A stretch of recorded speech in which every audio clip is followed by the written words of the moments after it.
अनसुने किस्सों के इन पलटते हुए पन्नों में चलते उस दौर में जब एक जिद ने दिलीप कुमार और ट्रेजेडी क्वीन मधुबाला की लव स्टोरी को बर्बाद कर दिया था। मधुबाला और दिलीप कुमार ने करीब 9 साल एक दूसरे को डेट किया, एक दूसरे से बेपनाह मोहब्बत की। फिर इनकी जिंदगी में एक ऐसा मोड़ आया कि प्यार पर जिद भारी पड़ गई।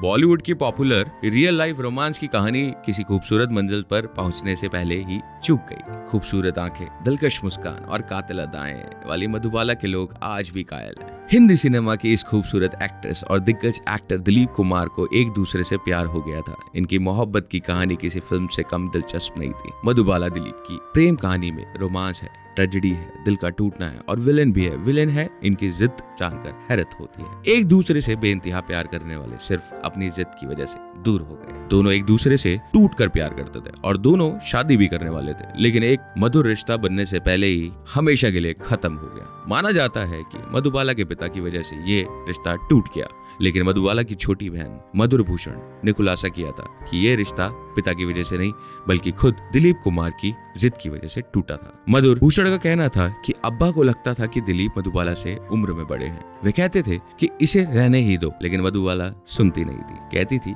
उन्हें प्यार हो गया है। लेकिन बिया चोपड़ा के साथ नया दौर फिल्म को लेकर कोर्ट केस हो गया था, तो मेरे वालिद और दिलीप साहब के बीच में मनमुटाव हो गया। हुआ कुछ यूं कि फिल्म की शूटिंग के लिए मधुबाला को ग्वालियर जाना पड़ा, लेकिन डकैतों का इलाका होने की वजह से मधुबाला के पिता अताउल्लाह ने बिया चोपड़ा से लोकेशन बदलने के लिए कहा, जिसके लिए वह तैयार नहीं थे। तब चोपड़ा ने दिलीप कुमार से मधुबाला को समझाने के लिए कहा, लेकिन वह अपने अब्बा के खिलाफ जाने के लिए तैयार नहीं। मामला कोर्ट तक पहुंच गया। दिलीप नया दौर में लीड एक्टर थे। इस मामले में दिलीप ने उनके खिलाफ गवाही दी थी। हालांकि चोपड़ा केस जीत गए, लेकिन मधुबाला और दिलीप के रिश्ते में दरार आ गई। यहीं से दिलीप कुमार और मधुबाला के रिश्ते में खटास आने शुरू हो गए। फिर कुछ दिनों बाद दिलीप साहब ने मधुबाला से कहा कि चलो हम शादी कर लें। इस पर मधुबाला ने कहा कि मैं शादी जरूर करूंगी, पहले मेरे पिता से माफी तो मांग लो। लेकिन दिलीप कुमार ने ऐसा करने से इनकार कर दिया। मधुबाला ने उनसे कहा कि घर में ही उनके गले लग जाइए, लेकिन दिलीप कुमार तैयार नहीं हुए। मधुबाला रोते हुए दिलीप साहब से बोली, देखो हमारी जिंदगी बर्बाद हो जाएगी दिलीप। तो दिलीप साहब बोले,